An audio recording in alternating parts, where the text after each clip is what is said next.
Keqpërdorimet potenciale me vota po hetohen nga prokuroria në disa regione të Kosovës.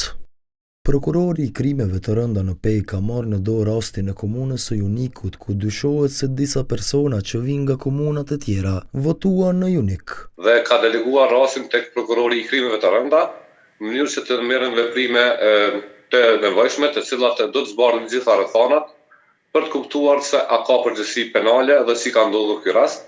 Kryetari i kësaj komune do të zgjidhet në raundin e dytë më 9 nëntor. Prokuroria po mbledh informacione dhe përdyshimet për keqpërdorim të votave në fshatin Shqipal, teksa zhvillohet gare ngushtë për kryetar të Mitrovicës së Jugut. Ndërkaq në Gjakov nuk është iniciuar asnjë rast. ATV dërgoi pyetje edhe në adresat e prokurorive të tjera themelore, por deri në transmetimin e kësaj kronike nuk mori përgjigje. Avokati Ardian Bajraktari beson në 100 prokurorë të angazhuar më 12 tetor.